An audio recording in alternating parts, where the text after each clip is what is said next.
okay, now there's numerous articles on this. Here's one from USA Today. If you haven't heard about Project 2025, you got to go research this.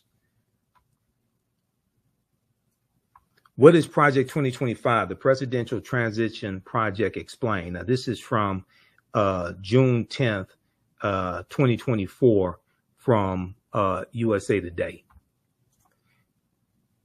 This deals with giving more power to the president. This deals with getting rid of the Department of Education. This deals with the nationwide ban on abortion.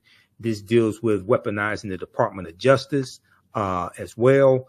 I mean, this stuff is deep. This deals with politicizing federal employees and getting rid of thousands of federal employees and implementing a loyalty pledge as well to be a federal employee. What is Project 2025? The Presidential Transition Project Explained.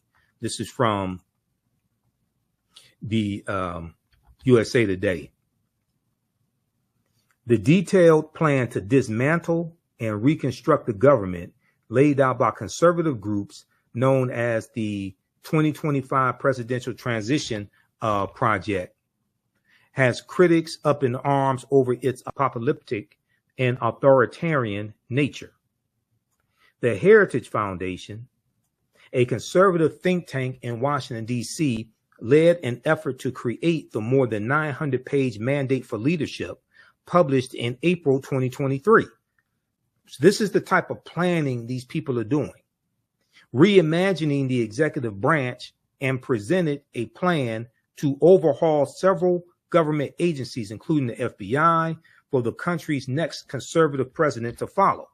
Now, the Heritage Foundation did something similar in 1980 with their Mandate for Leadership.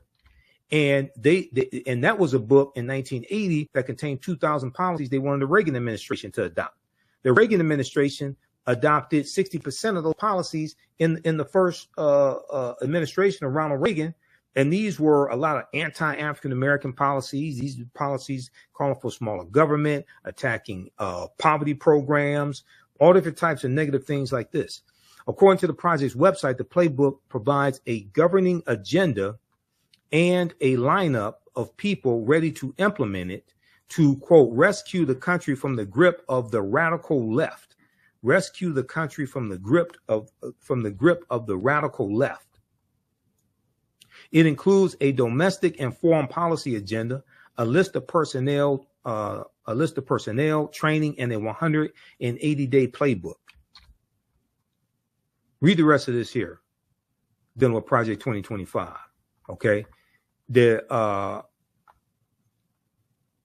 numerous articles on this, and this is one from Newsweek.com. Now, this is the Republican National Committee chair. This is Michael Steele, who's African American, and he's confronting. So on the weekend on MSNBC, co-hosted by Michael Steele, they just had the guy who's the head of the Heritage Foundation on the show. They had him on this weekend. It was Saturday. They had him on Saturday, June 22nd. Ex-RNC chair confronts Republican on Project 2025 plan to gut government, 2024. Michael Steele, former chairman of the Republican National Committee, confronted Kevin Roberts, president of the Heritage Foundation, on Saturday over Project 2025, a plan that includes firing up to 50,000 federal government workers. A plan that includes firing up to 50,000 federal government workers. Now, African Americans make up 18.4% of the 370,000 federal employees. So when you talk about firing 50,000 federal government workers, you're talking about firing a lot of African Americans. In August 2023, conservative think tank, the Heritage Foundation, in collaboration with other right-leaning groups, published its Project 2025. According to its official website, the project aims to pave the way for an effective conservative administration by using a policy agenda, personnel, training, and a 180-day playbook should the GOP win the 2024 election, should Donald Trump win. This is what they're saying. Proposals include reintroducing legislation making it easier to fire federal employees, prosecution for distributing abortion pills by mail, and abolishing recently established diversity, equity, and inclusion DEI initiatives at the Department of Defense. However, one of the most significant proposals is a plan to reintroduce Schedule F, a Trump-era executive order rescinded by President Joe Biden. Okay, research Schedule F, the Schedule F employees, rescinded by President Joe Biden, that would see tens of thousands of federal workers reclassified, making them easier to fire. Once again, African Americans are 18.4% of federal employees. While the Trump campaign has previously said outside groups do not speak for the former president, Project 2025's 1,000-page proposal was drafted with input from a long list of former Trump administration officials who are poised to fill top ranks of a potential new administration, according to the Associated Press. Newsweek has reached out to Trump's campaign via email for comment. Now, during Saturday's MSNBC's The Weekend, former RNC chair Michael Steele, who is African American and the co-host of the program, he discussed the specific proposal of replacing federal workers, asking Kevin Roberts, a Republican and the head of the Heritage Foundation, about who will be replacing them. Quote, talk to us about what that looks like if Heritage is calling for removing 50,000 federal employees. Who are you replacing them with, and where do they come from?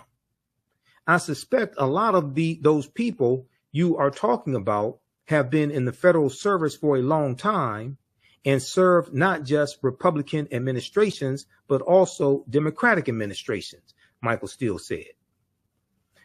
Kevin Roberts mentioned political contributions as first. Okay, so if you go to our website, AfricanHistoryNetwork.com, scroll down the page, we have the information right at the top of the page. Black resistance movements, Christopher Columbus, the Haitian Revolution, and the Black Power movement, 1492 to 1968. Next class, July 21st, 2024, 4 p.m. Eastern Standard Time. Classes on sale right now, $80, regularly $130. Click right here to register here for the full course. You can join us live for the class or watch classes on demand. Okay, join us live for the class or watch classes on demand. Click right here for a course bundle, so because you'll get both classes, which includes the first course that I teach, Ancient Kemet, the Moors, and the Ma'afa, Understanding the Transatlantic Slave Trade, what they didn't teach you in school. And we have class number 1 starting up Saturday, July 20th, 4 p.m. Eastern Standard Time, of Ancient Kemet, the Moors, and the Ma'afa, Understanding the Transatlantic Slave Trade, what they did teach you in school. So that class is on sale, $80 also. All right. And this content is PG-13. You can use this information with your children as well.